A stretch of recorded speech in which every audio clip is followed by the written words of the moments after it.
ବର୍ତ୍ତମାନ ସନ୍ଧାନ ପ୍ରସଙ୍ଗ ମାଳିକା ସନ୍ଧାନ ଟିଭି ଆସି ପହଞ୍ଚି ଯାଇଛି ସେଇ ନରଦେହୀ ମା ଶାରଳା ଯିଏ ଅଛନ୍ତି ତାଙ୍କରି ପାଖରେ। ତ ଆମ ପାଖରେ ଅଛନ୍ତି ତାଙ୍କର ଯିଏ ସେବିକା ଅଛନ୍ତି ସେ ତାଙ୍କର ପ୍ରାୟ ଦୀର୍ଘ ବର୍ଷ ଧରି ଏଠି ଆଣି ତାଙ୍କ ଘରେ ରଖି ତାଙ୍କ ସେବା କରୁଛନ୍ତି। ହୁଏତ ମାଙ୍କର ଇଚ୍ଛା ବା ଭଗବାନଙ୍କର ଇଚ୍ଛା ଥିଲା ତାଙ୍କରି ହାତରେ ସେବା ପାଇବା ପାଇଁ। ଆପଣଙ୍କ ପରିଚୟ ଦିଅନ୍ତୁ ଆଜ୍ଞା, ନାଁଟା କୁହନ୍ତୁ। ଜୟନ୍ତୀ ବିଷୟ।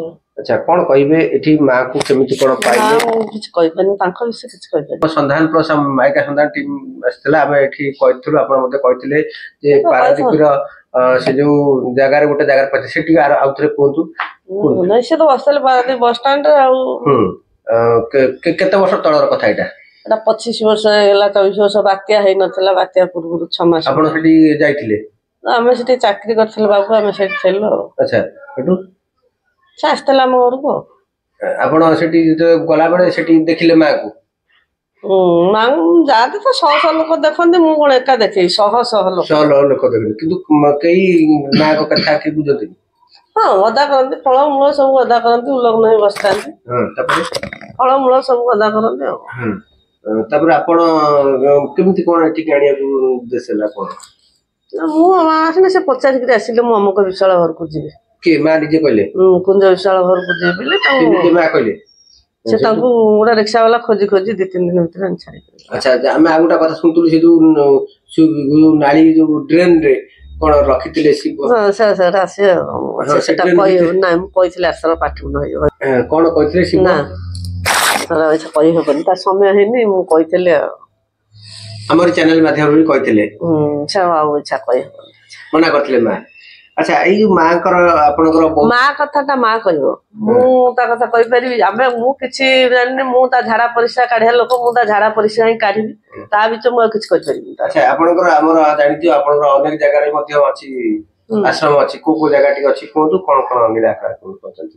ପଟାମୁଣ୍ଡରେ ଅଛି, ପତରପୁରରେ ଅଛି, ଅଟିବଟିରେ ଅଛି, ଆଉ ଏଠି କୁଜଙ୍ଗ ବଳରାମପୁର ଗୋଟେ ଆଶ୍ରମ ଅଛି, ଆଉ ମଙ୍ଗରାଜପୁରରେ ଅଛି ଯଜ୍ଞପୀଠ ଗୋଟେ ଆଶ୍ରମ ଅଛି। ଆଶ୍ରମ ହେଇନି, ଯଜ୍ଞପୀଠ ଚାଲିଛି ଆଉ ମଙ୍ଗରାଜପୁର।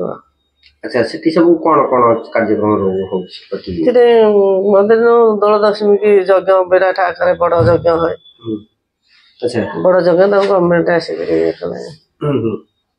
ସେ ଯାଏ ସେଠି 7 ଦିନ ରହେ ଆଉ। କିଏ ଯାଏ? ମା ଯାଏ?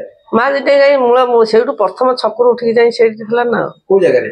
ମଙ୍ଗରାଜପୁର, ବଟରା ମଙ୍ଗରାଜପୁର। ଆଚ୍ଛା, ତାପରେ ସେ ସେଇଠି ତାର ବଡ ଯଜ୍ଞଟା ହୁଏ, ଦୋଳ ଦଶମୀରୁ 5 ଦିନ। ସେଠି 7 ଦିନ ଯାହା ବି ହେଲେ ଯିବେ? ଯାହା ବି ହେଲେ ସେ ଯାଇକି ସେଇଠି ରହିବ, ସେଇ ଦଣ୍ଡାଧିରେ ରହିବ, ଯଜ୍ଞ ଦଣ୍ଡାଧିରେ। ଆଚ୍ଛା, ଏ ବର୍ଷ ବି ଯାଇଥିଲେ? ଆସୁଛି ଯୋଉ ସେଟା ଦୋଳ ପୂର୍ଣ୍ଣିମାକୁ ଯିବେ, ଦଶମୀ। ବହୁତ ସାରା ସନ୍ଥ ଆସୁଛନ୍ତି? ଆସୁଛନ୍ତି, ଯାହା ଭକ୍ତ ସେମିତି ଆସୁଛନ୍ତି। ଦିନ ରାତି 24 ଘଣ୍ଟା ଏ ଯୋଉ ନାମ କୀର୍ତ୍ତନ ଚାଲିଛି, ଅନ୍ନଦାନ ଚାଲିଛି ଆଉ। ଆଚ୍ଛା, ଇଏ କଣ କେବେ ମା ତ ଏମିତି ରହୁଛନ୍ତି, କିଛି କହୁନାହାନ୍ତି ଆପଣଙ୍କୁ? ମୁଁ ପଚାରିବି, ସେ ତାଙ୍କୁ ବସିଛନ୍ତି, ତାଙ୍କ ଇଚ୍ଛା ଯେତେବେଳେ ହବ କହିବ। ତା ଇଚ୍ଛା ଉପରେ କଣ ଆମେ ଇଚ୍ଛା? ତା ଇଚ୍ଛା ଯାହା ଯେତେବେଳେ ହବ ସେ କରିବା କଥା କରିବ, କହିବା କଥା କହିବ, ନହେଲେ ନାହିଁ। ତା ବିଷୟରେ ଆମେ କହିବାକୁ କିଏ? କିଛି ସୂଚନା ଦଉଥିବେ? ସିଏ ସିଙ୍ଗଲାନେ ଦେଲେ ତାର କହିହବନି, ସିଏ ତାର କହିବନି ଛା। ଏଠି ସେ ଜାଗା, ସେ ମା ଜୁଲିର ସୁନା ଦୋକାନୀ ସୂର୍ଯ୍ୟ, ସିଏ ଜାଗା ବାଡି ଦେଇ ଭଲ ମନ୍ଦ ସେଇ ବୁଝାବୁଝି କରୁଛି ନା ଆଉ।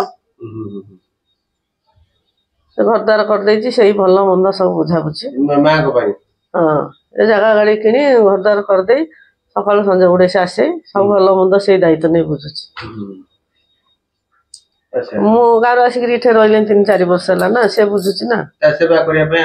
ମୁଁ ସିଆଡେ ଥିଲା, ସେଠି ସେବା ତ 25 ବର୍ଷ ହେଲା ହଉଛି। ଆଜି କଣ 25 ବର୍ଷ ହେଇଗଲାଣି, ଆଜି 25 ବର୍ଷ ହେଇଗଲାଣି। ଆଚ୍ଛା, ମାଙ୍କର କେବେ ପରିପ୍ରକାଶ ହବ? ମୁଁ କହିପାରିବିନି ସେ କଥା, ମା ଜାଣିଥିବେ। ଦେଖେଇବି ଟିକେ माकर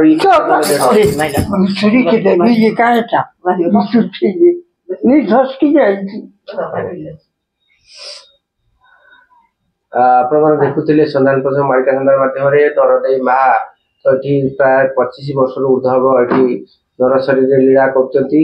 ତାଙ୍କର ପୂର୍ବରୁ ସେଇ ଯୋଉ ପାରାଦୀପରେ ରହୁଥିଲେ ଗୋଟେ ଗଛ ମୂଳେ ତ ଖରା ବର୍ଷା ଶୀତ କାକରରେ ସେମିତି ବସିଥାନ୍ତି। ହଁ, ଖରା ବର୍ଷା ଶୀତରେ ମଧ୍ୟ ରହିଥାନ୍ତି ଏବଂ ଯିଏ ଯୋଉଠି ଭକ୍ତ ଚାହାନ୍ତି ତାକୁ ମଧ୍ୟ ଫଳ ମୂଳ ହଁ ମୁଣ୍ଡିଆ ମାରିଦିଅନ୍ତି କିନ୍ତୁ କେହି କହିପାରିବେନି ବୟସ କଥା କି କଣ।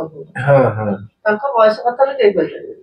ଆଚ୍ଛା ସମସ୍ତେ ଦେଖୁଛନ୍ତି ବଇଛନ୍ତି ତାଙ୍କ ବୟସ କେତେ କଣ କେତେ ଖାଇବା ନ ଖାଇବା କେହି ଖାଆନ୍ତି ନ ଖାଆନ୍ତି କେହି ଦେଖନ୍ତି। ଗଦା ହେଇଥିବ ଫଳମୂଳ ସବୁ ଗଦା ହେଇଥିବ କେହି ଦେଖିପାରିବେନି ଖାଇବା।